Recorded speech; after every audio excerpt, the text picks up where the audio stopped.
Қалдарыңыз қалай? Мен алдындағы уәде еткендей ет жайғышым дайын болды.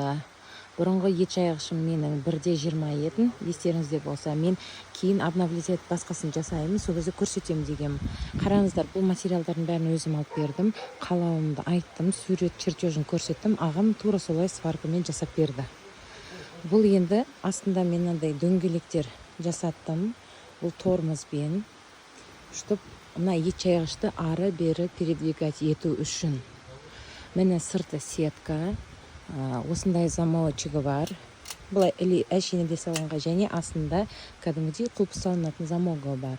Сырты майда сетка, основной каркасы уголоктардан жасалған, және мынандай креплениелері бар, чтоб рейкалар ары бері қозғалып кетпес үшін. Міне, бұл жерде 1, 2, 3 қатар, 4 қатар рейкалар тұрады, және 1, 2, 3, 4 рядта болады.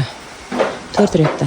Бұның высотасы 2 метр, длинасы 2 метр, ал шетіндегі ширинасы 1/30. Ал мынау жеріне әдейі осындай қойдым.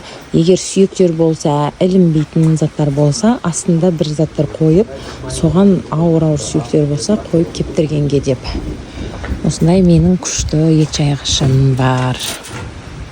Қараңыздар.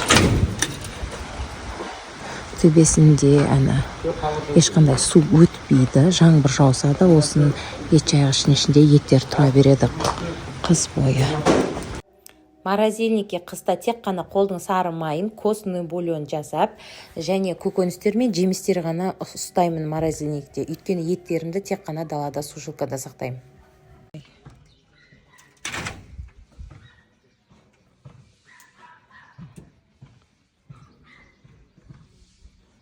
Міне осындай рейкалар.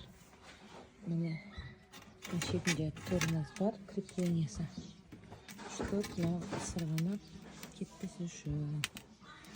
Бұларды бұлай жақындатса да болады. Егер ілмеймін десең, ілмеймін деп просто үстісіне қойсайтын болсаң, осылай рейкаларды бір-бірін жақындатуға да болады.